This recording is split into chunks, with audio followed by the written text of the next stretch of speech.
What's up, everybody? So I told you I was going to make a follow-up video on what to expect when you are about to go abroad, but you don't know anything about the language. You don't know really anything about the country. You may have seen it in books. You may have seen it online on Pinterest, or seen pictures and seen or understood kind of a tourist standpoint of view from it. But now you're going to go live there for half a year or entire year. So I'm going to give you some pointers from my experience about going to abroad for an extended period of time. When you first get there, you're gonna be like doing all the touristy stuff. It's gonna be cool. You're really excited. Do the touristy stuff. It's nice. If you're going through the school program, you want to have some information first before you fill out all the paperwork and everything like that. First, make sure you know what the cost is. Ask your program person what the cost is, so you aren't surprised when all of a sudden you get like a huge charge on your account. Make sure you know how much it actually costs, and see if you can get some sort of scholarship for that if you can't afford it at the time. Make sure they give you some sort of budget sheet to show you like how much the expenses are and etc., like how much worth money's going and things like that. It'll help you understand that, oh, this is why this costs so much. This is why this costs, X amount of more dollars than it would be to stay at home. Spending wise, when you're gonna go abroad, you're gonna spend money. I thought I'd be okay with 2,000. No, I blew through half $1,000 within the first month, and I was there for 4 months. So it was kind of brutal. I had to really budget. Make sure you save up a good amount of money. I mean, I know this sounds like a lot, but for 4 months, the US dollar to the euro is more valued than the US dollar. So I would say if you're gonna go someplace with euros, probably save up like $3,000 to $5,000 at least for 4 months. If it's obviously save up more if you're going for longer, but you're gonna be spending a lot of money when you want to go travel. Traveling costs money. If you want to like buy cool stuff, that costs money, of course. Even meals, even meals. Sometimes we'd go out and it would be like a 15 euro meal. I remember the first 2 weeks we went out to eat a lot, and that was like 15 to 17 euros every time we went out.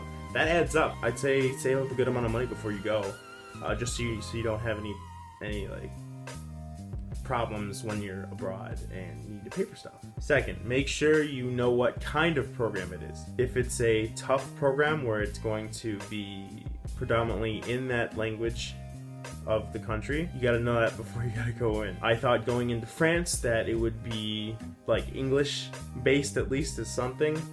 Some sort of longs with like English, because my French was kind of low level. That was wrong. It was completely in French. Everything was in French, and it was a very B1 experience that they expected you to be at. So I had a tough time.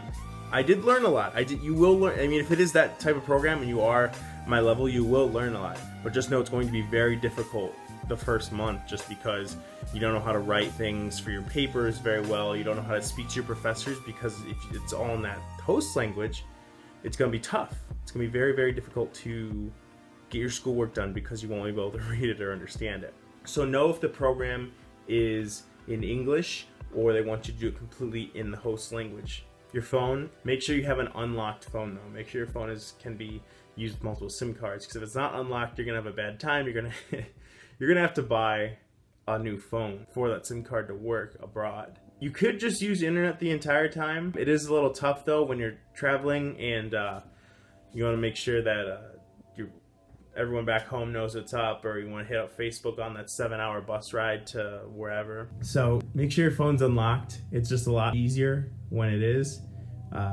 If not, buy an unlocked phone. Just make sure your phone's unlocked. At least the phone plans in Europe are actually pretty reasonable. France had a phone plan that I bought for 100 gigs of data. Yeah, 100 gigs of data with free calling, well, unlimited calling, and unlimited texting in country, and 25 gigs of data out of country. That's so much data for one person. It only cost me like 20 euro a month. It really wasn't that bad. Clothes wise, I can only speak for going to Western countries, because I've only been to France. So Western country wise, they may say, oh, you need to dress like the French people do, or you need to dress like the British do. Honestly, as long as you're not wearing like gym shorts and a tank top every day, you should be okay. I mean, I saw plenty of people wearing like sweatsuits. The only thing is that their sweatsuits matched, like, so they want to look good, right? People, at least people from Paris, want to always look good. They want to be wearing sweats or whatever, but they're not always wearing like expensive coats and crazy scarves, and you know, that's the stereotype of being the rich Parisian kind of thing. No, people wear normal clothes, people wear jeans, people wear sneakers, people wear t-shirts. It's really not that big of a deal. Just be comfortable with what you wear. At least in America, a lot of people roll out of bed and go to class, so it's like you got your pajamas on, you're looking kind of grimy, but you can go to class, whatever. They don't do that. At least in Europe, they don't do that. I've never seen someone just straight up roll out of bed and come to class. People are kind of conscious of what they want to wear, but no one's overly like, I need to wear a suit every day. Make sure you bring clothes that will go for every type of weather. For example, when we got to Paris, yes, it was in January, but we were told that the weather really wasn't like Chicago's weather. It wasn't incredibly harsh. There wasn't tons of snow. There wasn't this, it wasn't so sporadic as Chicago weather can be. Funny enough, it snowed the second week we were there. A lot of people didn't have snow gear because they didn't expect it to be that cold or snow. Thankfully, I'm always prepared for anything. So I had my boots and my leather jacket to stay warm. Just be prepared for any type of weather. If you're gonna go in the summer, pack a jacket that some jackets you can layer on, maybe like 2 jackets or something like that, just in case there's like a really bad week of weather or day of weather. You never know what could happen. If I was in the summer, I'd pack like one outfit for like cold weather, just cause you never know. Like the sun can be blocked out for like 4 weeks because like a volcanic eruption or something. You don't know. You just don't know. Practice a language. Just learn some of the host language. Learn some, do some Duolingo stuff. Maybe see if your school offers free Rosetta Stone or something. Go online, chat with other people of that country. Learn some small things. Just so when you kind of know small things and you're able to kind of converse a little bit, even if you just even just ordering food confidently, then it'll just feel more comfortable in that experience, and you'll learn more. Cause you'll build on what you already know. I got really good at ordering food. I mean, I love eating. I didn't know a lot, but as I continued to use it, I knew a little enough, so it built on it. It's kind of like building blocks. It's like Legos. Like you got your base, right? You got your small little base, and you just stack more stuff on top of it to really create the full skyscraper, right? Just learn some stuff. Kind of just practice small words, know how to mash some sentences together. It'll help a lot. It'll also help making friends, because it can be really hard to make friends if you don't fully speak their language, because not too many people have friends that don't entirely speak their host language. Also, do things that you like to do in the country. Whatever you like to do at home, try to see if you can find that in the country you're going to. If you like cooking, see if you can find a cooking class. It's a great way to meet people, great way to practice your language.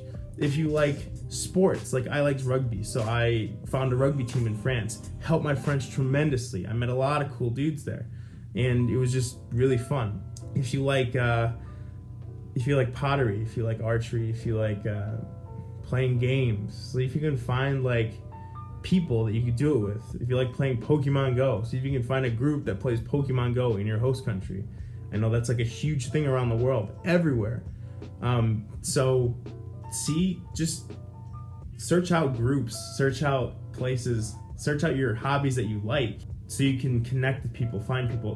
When you do stuff that you like in a foreign country that you're not familiar with, that you might be a little anxious about, it'll help you to be more comfortable while you're there, because you'll have people to connect to immediately because you already have something to talk about. It's kind of like when you first go into a new place in America, and for example, going to a new high school, going to a new college. You search out people that have similar interests to you. Same deal. Do what you like in that country that you also like here. Martial arts, sports, hobbies, music, whatever. Find people, find a group, go to that, and you'll have a much better time instead of you just want to stayed alone and stayed at home watching Netflix all day. Don't be too afraid to do anything. Take risks, do some stuff. Don't be stupid. Do not be dumb, like stealing flags off buildings or something like that. But don't be afraid to take like a random bus trip, man. Don't be afraid to if people in your group are like, hey, we're gonna head to the Mediterranean, you wanna come? It's gonna be like 5-hour ride. And you'll be like, yeah, why not? I mean, do stuff. It's your experience. It's your time to, explore. Do not be afraid. Going to a whole new country can be kind of scary. It can be kind of nerve-wracking because it's completely new. Everything's super like hyper new to you, right? But this is your time, man. This is you. This is you. This is your stuff. You can do this. It's gonna be tough. It might be a little tough at first, just getting used to everything.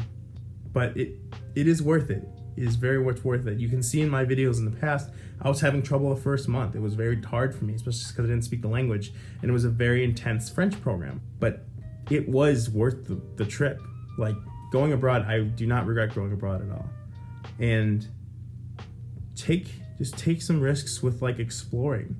Do stuff. Sitting at home and feeling comfortable is nice when you want to feel comfortable, but that can get old. You can do that almost any time. Try to find stuff to do. Try to walk around, explore new stuff. Hang out with people. Yeah. If you have any questions or anything about going abroad with not knowing any of the language, never gone abroad before, ask me in the comments below. I would love to help out people that are kind of feeling uneasy about going abroad or really don't know the country or the language at all, because I did it. So yeah, let me know if you have any questions or anything, and I would love to respond to them. All right, that's all for today, and see you guys next time.